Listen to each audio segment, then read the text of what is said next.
I got a couple of fresh things for you as we get cranked up in the 3 o'clock hour. By the way, Michelson Laser Vision bringing you the show this hour. That is Dr. Mark and Dr. Jennifer. Wonderful outfit. If you're in glasses or contacts, pay attention to me right now. Listen to me now. Trying to do you a solid. Go at least find out if you're eligible. You don't have to do it. That's your decision. You've got a lot to educate yourself on. I was the same way. I spent years, 30 years in glasses and contacts, and at least 10 of that being encouraged to go check this out, and I didn't do it. I wish I had now because after I did it, it was like the world opened up. Everything became clear. Life became more beautiful. I don't miss anything now. I was not seeing things. I was missing stuff. Not being able to see with old dirty glasses and dirty contacts in my eyes and having to fool with that stuff all the time. It is life changing. So let them explain how the procedure works, examine you for your eligibility for it, and see them at UAB Highlands, downtown Birmingham. Again, Dr. Mark is a pioneer and a legend in this field. We're lucky to have this kind of expertise here in Birmingham. Jennifer grew up alongside her dad, always wanted to do this for a living, and there she is, helping people see better every single day as the other Dr. Michelson in the practice. And I just think the world of the team around them. They're just the best folks. And I love how efficient they are with your time. I mean, when you go, I've never, and they're not giving me some kind of treatment because they're on the show. When I go and sign up at the window and sit down, I don't think I've ever sat there more than 5 minutes, maybe 10 at the most, probably about 5 minutes. Then I'm back there. They see me, they take care of what I need, and I'm out. MichelsonLaserVision.com. Dr. Mark, Dr. Jennifer, Michelson Laser Vision, downtown UAB Highlands. All right, I'm going to start with, well, let's do the weather update. We got a few scattered showers. Let me pull the radar up real quick, see where we are at this hour. There will be heavy downpours when you get underneath one of these things, but it's kind of widespread. It's just sort of scattered around. Most of it right now between downtown Birmingham and sort of the Coleman area. A lot of lightning and thunder involved in that. The rest just seems to be light rain so far this evening. But it kind of goes well into the evening, and we all, of course, need the rain. That does look like the heaviest part of it will be sort of north of Birmingham. But the heavier stuff will come through here later in the evening, probably after we're off the air in terms of the thunderstorm portion of it. So there's your weather update. Cuba, let's talk about that boat thing from yesterday. We're getting a few more details. Marco Rubio came out today and said he didn't trust the Cuban version of the story. All we knew yesterday is the Cubans said a speedboat came into their territorial waters. When they went out to check on it, it opened fire. They opened fire. There was a shootout, and 4 people were killed, and 6 others were taken to a hospital. Now we're finding out that it wasn't a speedboat. It was a 24-foot open boat with a 300 horsepower engine on it. You got bigger horsepower than that on the lakes around Alabama. This was not some super fast boat. And now we're finding out that this boat may have been stolen in the Keys from the original owner. We know it was registered to the Florida Keys. And we've got other reports, and this just came out minutes ago, that there were Americans on the boat. Now, I think our State Department has said that this might have been an operation where these folks were going down to try to rescue people from communism in Cuba, but we haven't had that confirmed by any official in the United States. The Cubans say that they were terrorists trying to come onto their island to commit terrorism. So you've got 2 completely different stories, and it keeps changing. Even we're 24 hours later, and it's still kind of a murky picture. For Rubio's part, look, he is knee-deep in these Iranian negotiations. We've got that going on right now to try to stave off what could be a war with this country as the Iranians are up against the wall, both domestically and with us.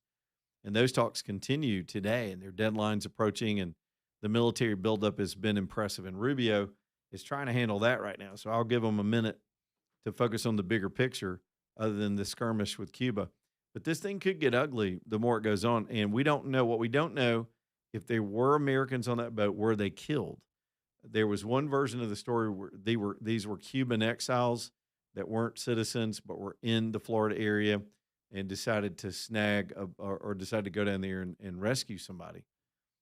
It's just very curious. Now, many of you know, just the last couple of weeks, I was down in the Keys taking my little winter break. AJ, I said to start calling it winter camp. I just try to get out of the cold weather, and I do like it down there. It's kind of funky and weird, and it hung out with a lot of Cubans because I found a couple of Cuban restaurants that I love. They were so authentic. Do you ever go in a restaurant and it's just crowded with the people from that country, then you know it's legit? Oh, of course, of Like, course. if I go to a Mexican place and it's just a bunch of fat Americans ordering queso, Yeah. I'm like, well, it's just Mm. generic You already Mexican. know the food's gonna be bland and Yeah, all but get out. sometimes you go in there, man, and it's like you were in Tijuana. I'm like, okay, this is home cooking to these people. They know what's up. So we found a couple Cuban places that were just straight up legit, and they weren't fancy. They were just sort of lunch and dinner places, and we just kept hitting them because the food was outstanding. And I'm sitting here thinking, man, I wonder if it was any of my people that I met. They went down on a smuggling operation to rescue some people. I'd be pulling for them. So I don't know. That's what we got, and that's all we know as of right now. And if anything develops on that, of course, we'll have it for you today. Back to the Hillary Clinton hearings. Here we go with this again. Apparently, it's getting weird up in there. It is. There was a break in the hearings earlier when an unflattering picture of Hillary leaked out, and one of her staffers pitched a hissy fit, and they stormed out of there to some degree, and they paused it for an hour. I think she's still being questioned. I don't know what the overall time limit was, but this has been going on quite a bit. The bigger controversy online is that she claimed she'd never met Epstein, but there seems to be controvertible evidence to that all over the internet of stuff that was already on the public record. She qualified her statement of never meeting Epstein by saying, "I don't recall ever meeting Epstein," which is easy to correct later. The Daily Mail just published a piece, and it goes like this. I was just trying to read it as we were coming back from break. It's just ridiculous. The whole thing's ridiculous. It said Hillary Clinton accused Republicans of running cover for Trump during her deposition, and she drug Elon Musk into the fray. In the closed door session, as it got underway, you know where they're having this, AJ? At the Chappaqua Performing Arts Center. Who knew? Chappaqua is a tiny little place. I guess they got to have a big room, right? Mm-hmm. So here they are at the Chappaqua Performing Arts Center with these members of Congress, and it's in Westchester County, New York. So according to the Daily Mail, they're saying that she zeroed in on a 2012 email which Trump donor Musk asked Epstein about the wildest party on his now infamous St. James Island. A committee run by elected officials with a commitment to transparency would ensure the full release of the files, Hillary wrote in her statement. She said, "I would subpoena anyone who was asked on which night there would be the wildest party on Epstein Island." So she's being, whatever this means, she's being combative. She's trying to say, well, it wasn't just us. That's one of the Clintons' tactics. Y'all, I've watched these people and studied them. I don't want to say studied them, but I've had no choice but to follow all of their history for most of my adult life. Once I got out of mainstream journalism, the Clinton was in the presidency when I launched into politics. So, of course, we're paying attention to Hillary and Bill. And then, of course, the Lewinsky scandal blew up right during that same time period. So we were naturally reading everything we could and keeping up with all of his problems. And their scandals, of course, anybody that's following death, the trail of death and scandal goes back to, it goes all the way back to Watergate when she was fired for doing some shady stuff on the committee. She was fired from the Watergate committee. She was a young staffer on that committee, and she's just a corrupt human being. So now here she is in this crossroads late in life. Largely, this more has to do with Bubba, but I don't know, maybe I need to withdraw that statement. Bubba was probably the one getting a rub and a tug down there on the Epstein Island, but Hillary was the one running the Clinton Foundation, and Bubba was the drawing card to do the speeches and get the money in. But the Epstein operation was deep involved in the founding of that foundation. A lot of people believe that it was Epstein that told Bill and Hillary how to set the thing up and run money through it, and was doing a lot of stuff in coordination with the Epstein files. And I don't know if some of that was supposed to have come up in this hearing today, but we haven't heard much, not much other than the photo of her has leaked out. Now, there could be some truth that she doesn't recall sort of meeting or saying. She's saying, "I never went to Epstein Island." Now, she's speaking for herself. Listen to that sentence. She does not say Bill never went to Epstein Island, because now we know that he had. And what that does is, and I pointed out earlier, we were kind of joking around about it. Of course, she didn't go to Epstein Island. Bill wasn't going to take her down there.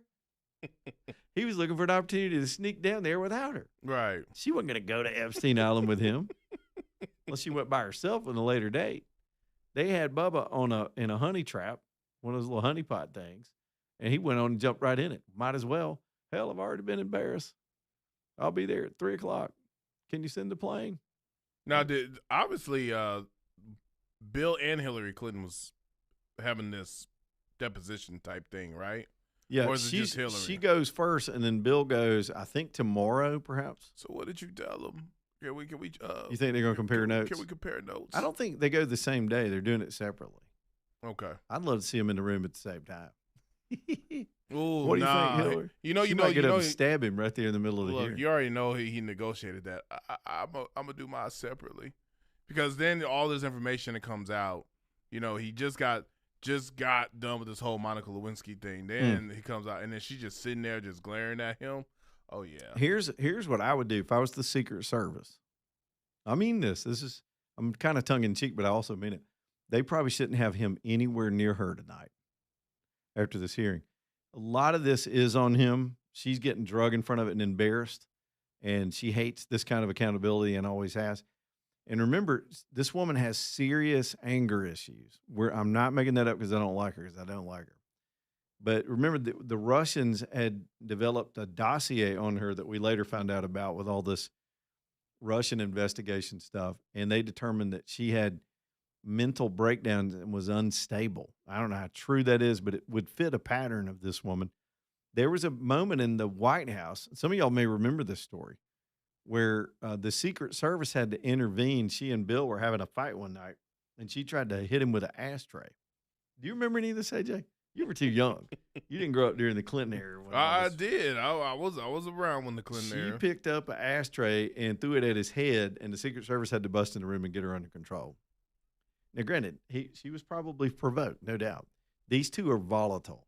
It has always been some kind of partnership of power, and we know all about her dalliances and his dalliances and their weird background and their weird fetishes and all this other stuff. But now it's all back front and center again. And by the way, she interjects herself into the public space to this day. She's no longer a viable candidate for anything, and she'll never be the president of the United States. But because of her own unwillingness to just go away, she's squarely back in the news again. And again, her own party in demanding that these files be released, files get released, and now it's an open opportunity to ask her questions about it's not just about whatever happened on that island that could have been criminal. There's some other fiduciary and financial things that are absolutely squirrely as all get out that need to be investigated. Now, we've had the fallout. There was another, while we're on the Epstein stuff, there was another guy, and let me see if I have his name in front of me, the CEO and the president of the WEF. Y'all know what that is? The World Economic Forum. These are the bastards this is the mothership for the globalism that began wrecking this country a few years ago. The World Economic Forum, it's where everybody goes to Davos. All the rich people try to get together to tell us how to live. It's an insidious organization. And so the head of that thing, he has now had to step down over his ties to Epstein as an investigation has opened up into his involvement with this scandal. So we're seeing heads drop. Yesterday it was Larry Summers, who used to be the Treasury Secretary and the president of Harvard. He had to quit his job at Harvard. Now, these people are only quitting jobs right now. We're not seeing arrests except for Andrew and that other, who was the ambassador to the United States from the UK. Those two have been arrested. And I think largely that's because they were in public office. And so their activities while in public office subject them to criminal punishment. But still, despite the embarrassment, a lot of these people are going to get away with whatever they've done. And so there's the latest on the Hillary hearings. I'll see if I can get a better wrap up later if anything comes out. What we'll have is there'll be a little bubble of silence as soon as it's over, and then everybody will run to the cameras, and we're going to get some paraphrasing and some innuendo from the committee members on both sides, Hillary supporters and the Republicans that don't support her. But then at some point, we're supposed to see this entire video deposition. They didn't do it live, but they did record it, and we're supposed to see an unredacted raw recording, and that's when the internet will have a field day over every phrase this woman utters.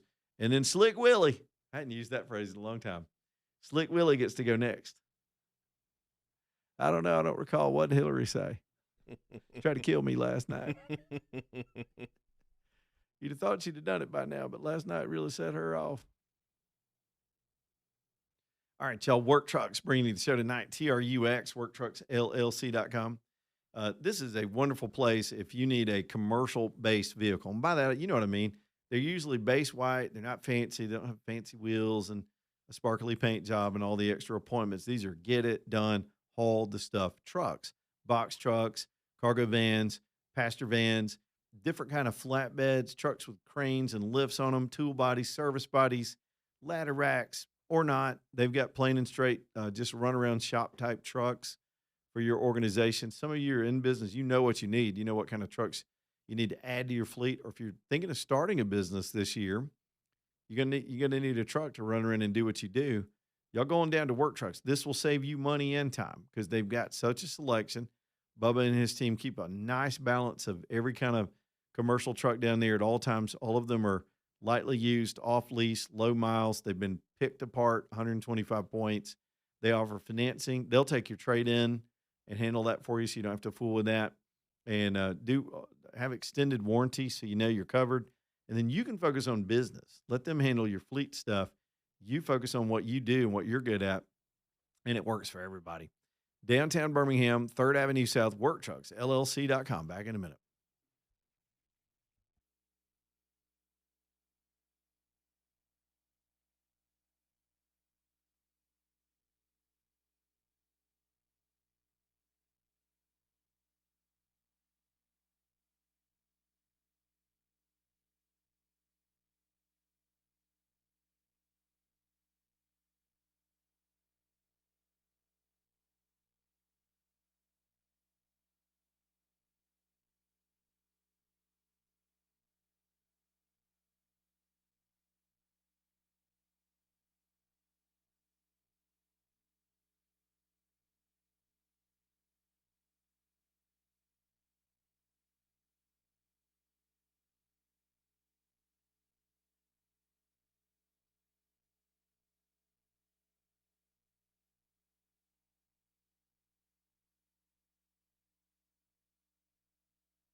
All right, y'all. 3:27 in the afternoon is just rolling right along. All American Metals bringing you the show tonight.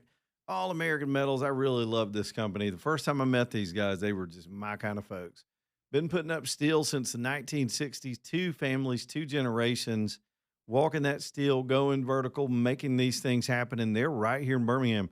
You know, steel was the epicenter of everything in this town, and some advantages for that are some real expertise of how to make it right. And that's what they do at All American. Everything from a shed to a pole barn, that's on the lower end of what they do. I have a pole barn. And then all the way up to the big commercial structures. They can do all of it. They make their own structural supports, the primary framing, the secondary framing. I even learned about all the little clips that hold it together. They could get those from China if they wanted to, but they don't. They bought a machine to manufacture their own sort of brackets to hold all of the hardware together, the screws, the bolts, the nuts on the shelves, the insulation packages, doors, windows, and of course the sheet metal, all of the steel sheets they build and cut to your specs and colors and what you need for your building. It is complete. The design work, that's where it really all starts. Right on the front end is getting that design exactly like it should be. You may think you have an idea what you want. Let them challenge you a little bit. Make sure you get it right. They'll produce a stamped set of plans. You can use those for zoning approvals and financing. It's just turnkey, and they bring it to you on their trucks. I love everything about that. Even help you get lined up with a contractor or go vertical with it. It's a turnkey shop. Get that building built. Steel is such a great value. It's All American Metals, aa-metal.com, online, aa-metal.com. Okay, all right, let's do a couple more things. AJ, let's go back to the Tampa airport. I just saw another story move about this. Apparently, they have announced, I thought they were considering, they have announced a ban on passengers wearing pajamas. This is not going to go well. Now, It's not. I don't really care to see slouchy people at the airport. It kind of gets on my nerves, but I don't really don't care. care. I Yeah, don't- because you're a croc man. You sympathize. Yeah, well, I mean, but like, I'm not like I don't care if you wear what you're gonna wear at the airport. Like, it don't matter. People are gonna wear what they're gonna wear. Like for them to create something is mind boggling. I don't know how they're going to enforce it. Is my thing. You know, what's the difference in athleisure and Yeah, Hello Kitty PJs? right. I mean, like, are they going? Is TSA who can barely, they get on you about what is a 16-ounce bottle? They gonna really get on you because you wearing pajamas? I want you to take all your rage and think about it and bottle it up. We'll take it up on the other side. Oh, I got something to say. This is a great talk about story. I just don't know how they're going to enforce this. How do you define pajamas? Back in a minute. Lead on low.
It's 3:35, Leland Live, Tug 99.5. Let's go. All that rhymes. I know.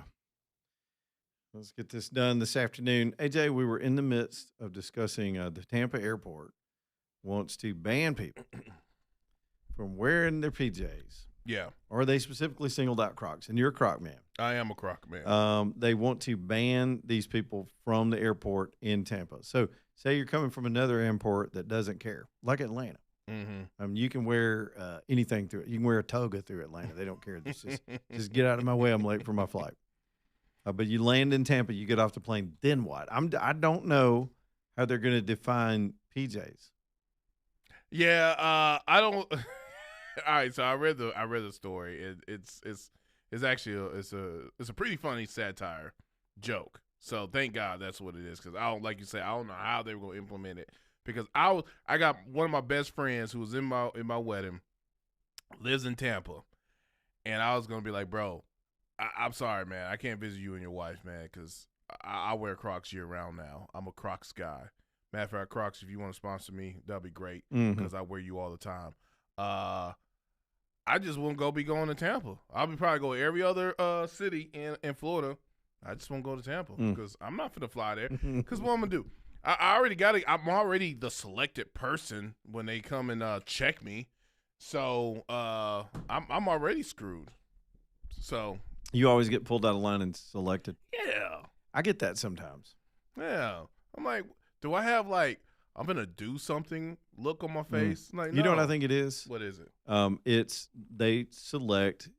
You and I are pretty good sized boys. They select larger people. Little skinny people go right through. You ever notice that? Yeah. Pregnant women get stopped because they could have a fake belly. I mean, the skinny ones you need to be. They're the going ones after you our be jelly worried bellies, about. man.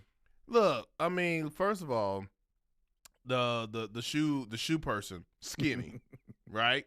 The people that did the hijacking plane, skinny. Yeah.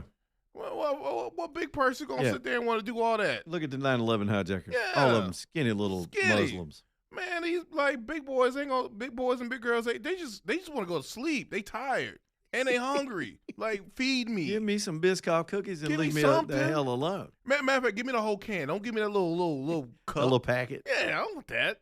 Want no box of water. That's when you lean next to the person next to you and go, "You gonna eat your cookies?" Hey man, you going with that? Hey man, if you're gonna eat your Yeah. cookies.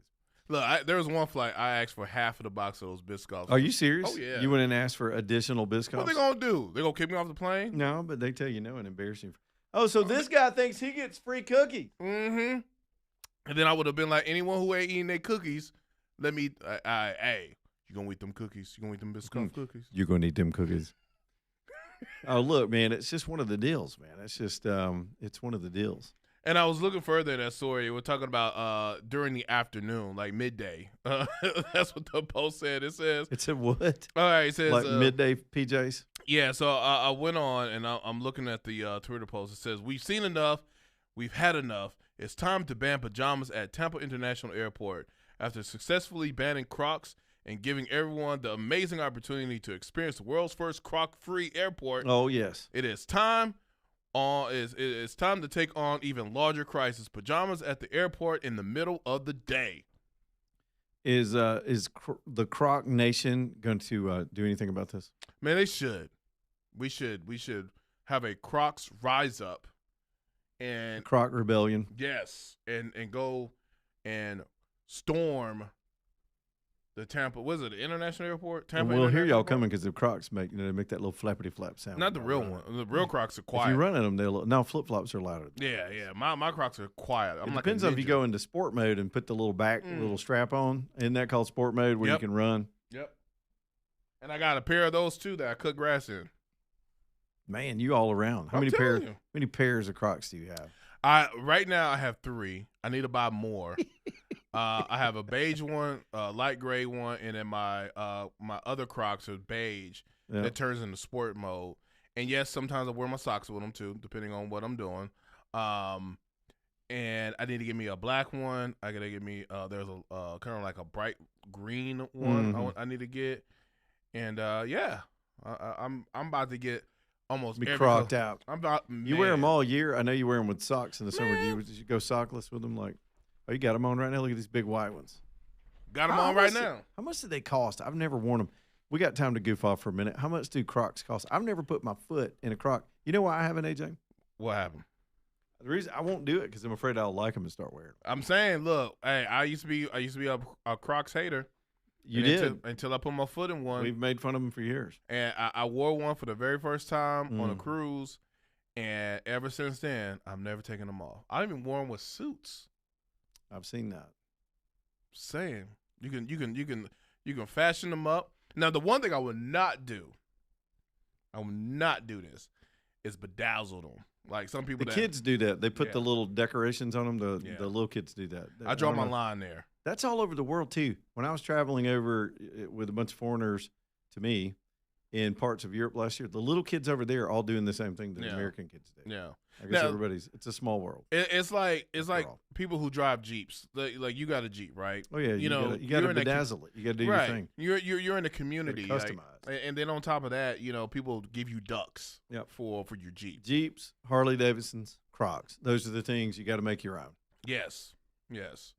And so I can't bedazzle them. I'm not finna get no charms to put on my Crocs. The thing is, I don't know the PJ thing if they got serious about that because the head of the Sean Duffy made a plea to the public: quit dressing like slobs at the airport, and of course that's not going to go anywhere. Yeah. Well, I mean, my thing is just if you're gonna wear pajamas, just have underwear on. Yeah. Well, they're going to examine you anyway, so you might as well go. I mean, just put a robe on and go. Just flash right there at the TSA. Get it over with. Yeah. They see you anyway. I'm just saying, if you see you naked with those scanners. Or at least have the pajamas that don't have, like, the button in front. You know what I'm saying? For fellas. Like, hey, just, yeah. See, I don't wear PJs, so what would suffice is I'm not saying I sleep naked. I'm not trying to get. Hey, whatever you I'm saying I just sleep in old ratty shorts or something. You know what I'm saying? Right, I mean, because I do the same thing. Like, is that pajamas? Anything you sleep wear? I guess so. Isn't that pajamas? So some people would do athleisure. You know what I'm saying? Mm-hmm. And there's nowadays with the way guys have become, they'd be walking around in a little teddy or something. Oh, God. The former Biden administration officials, they'd be having some little strappy things going right through the airport. Nobody cares anymore. Nobody cares. My favorite thing, though, and I don't want them to crack down too much on the dress code because when you get stuck at the airport and you ain't got nothing to do but people watch, right? And just make fun of everybody that walks by. Do you do that? I'm just mean, but in my head, I don't do it out loud, obviously. I don't want to be mean. But I am sizing up everybody that walks by. Oh, yeah. Yeah. When I was at the airport for a couple of hours because I decided to volunteer to get off my original flight, and I had to stay there for a couple of hours. That was the best people watching ever. Oh, yeah. Yeah, you can judge them. Yeah, because they ain't going to see me again. Like, what they going to do? Decide what their story is. Yeah. Stereotype that. Oh, I made a whole drama. Oh, yeah. With people, and yeah, that's one of the best things you can ever do. Sure. Just people always watch. is. Just make fun of them. Yeah. Especially the ones that wear their PJs to the airport. Those are the first people I look at and go, man, you couldn't just put some decent clothes on. Man, come on, man. Well, I mean, look, I get the PJ thing. Okay, fine. But can we have people like put deodorant on? Yeah, that's true. Body odor. They should have shower. Some odor sniffing dogs. Man, if you're too funky, the dog just comes up and says, "No, you're not allowed." Man, because some people, I'm like, yo, did you not smell yourself before you stepped out the house? Because I could smell you, and I'm not even near you. I'm like, at 5 gates down, and I can, you know, like in the cartoons, the little hand that comes. Oh, absolutely. And then like hits you in your nose, and like the little cartoon character like flutters and follows the scent.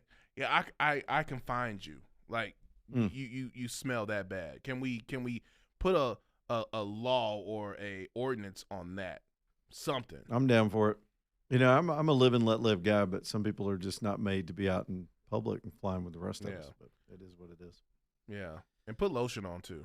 Lotion? Yeah, there's some people. Well, yeah, some people. You mean ashy people? You're trying to talk about ashy people that look a little ashy? Yeah. What else can we make fun of right now while we're doing this?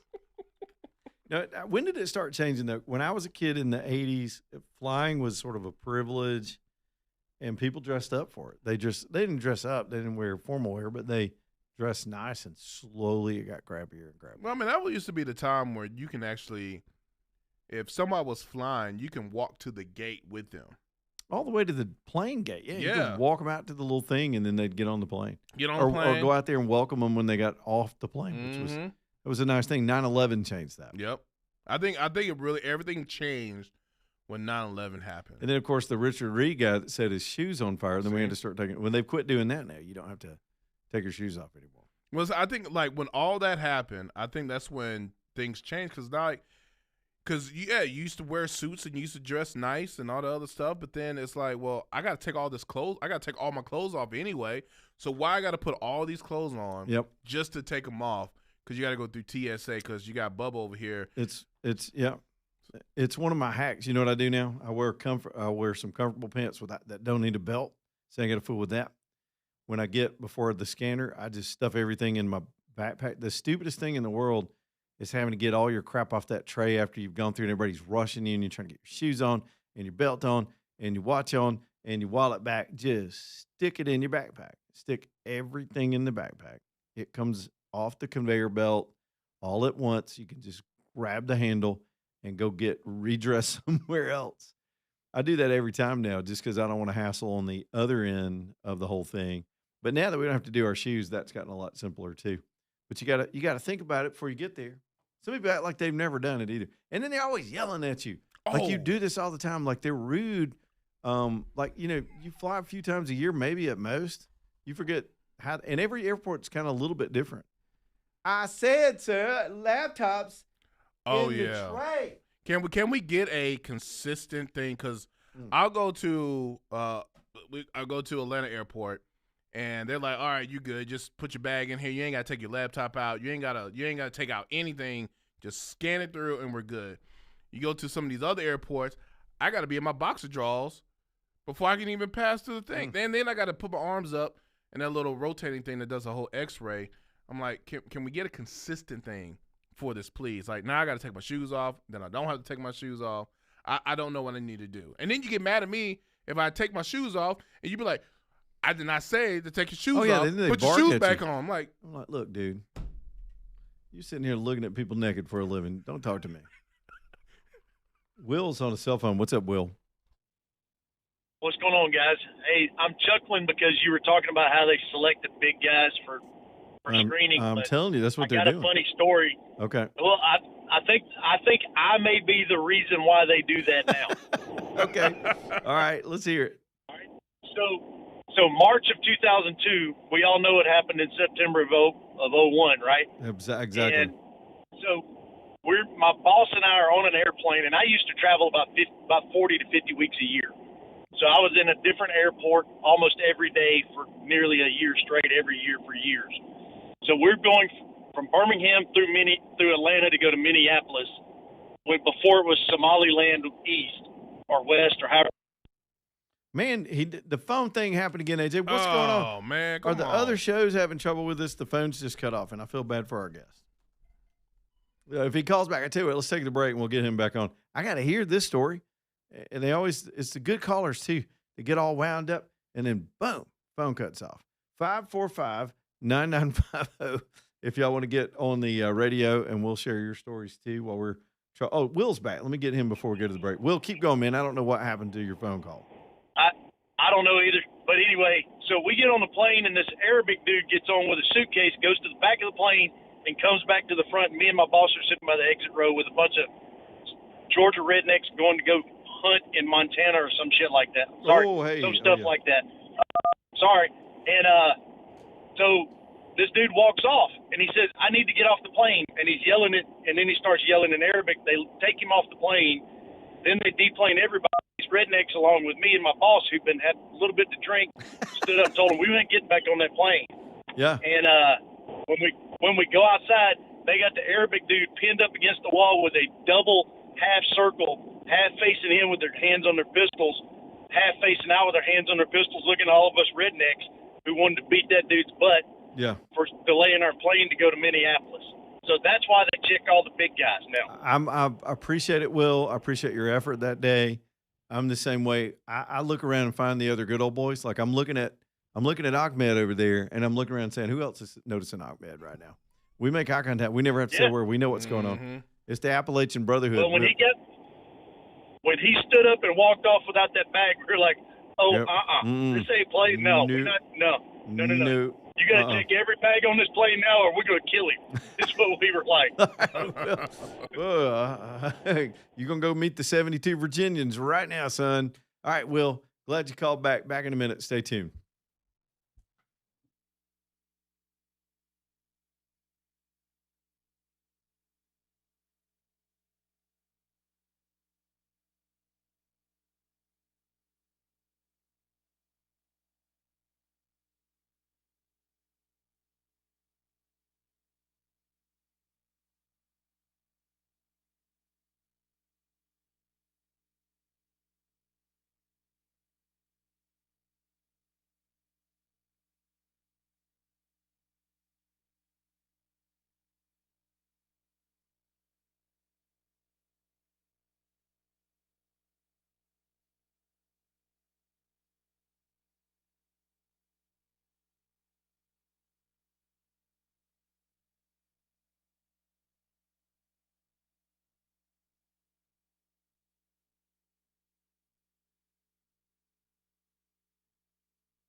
All right, y'all. Danny Knowles is with the Knowles Group. You've heard me talk about my old friend for years and years now, but I'm telling you, he will absolutely shoot straight with you and get you on track with your investments. If you want your money to work for you one day, you need a plan. You need a plan on how much you need, how long you need to get there, and how you're going to get there. There's a lot involved in guesswork and going on a hot stock tip or something you read online. Don't do that. That's playing with your money. It's being emotional.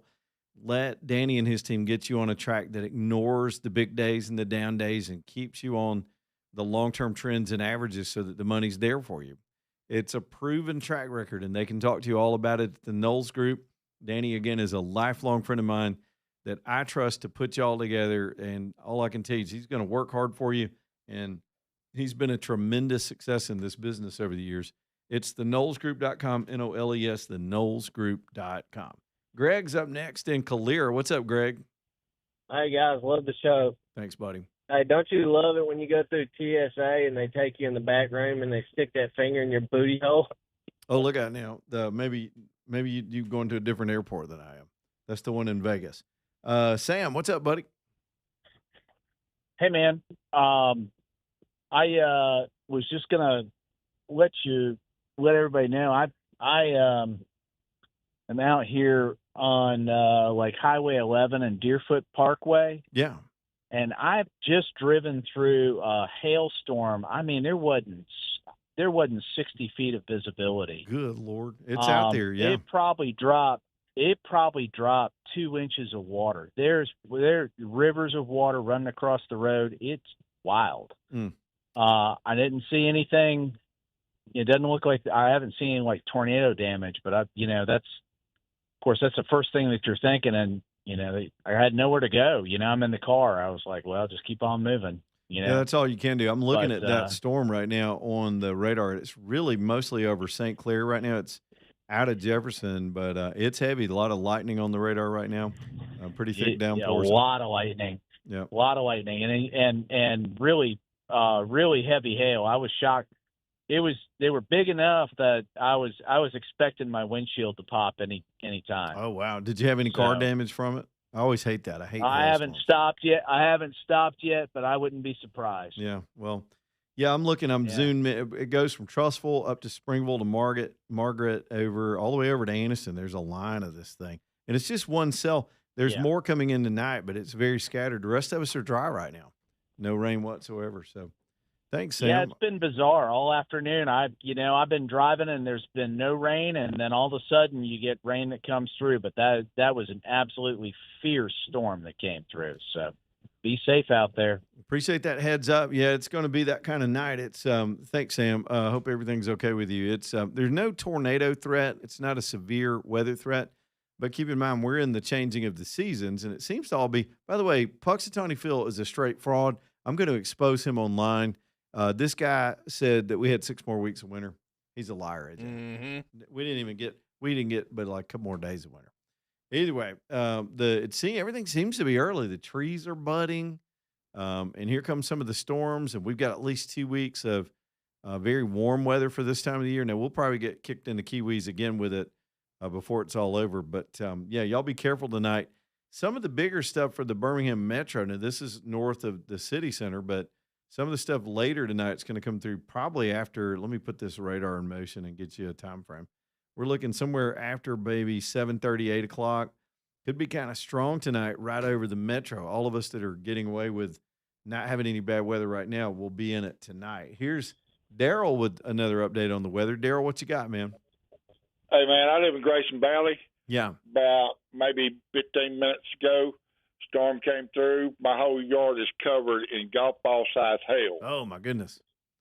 Yep. The hail is part of the equation this time of year where it's cold up top and it falls as ice. So hope everything's okay with that. Yeah, I haven't been outside to check my vehicles, but I always thought that when you saw hail like that, it's usually a tornado was involved. No, not always. It's just, and I'm Not seeing always. Okay. people are posting pictures of some of the hail that's fallen this afternoon too. Hey, appreciate that update. Yeah. You too, Sam. We'll do the 1819 news and come right back. Y'all stay tuned.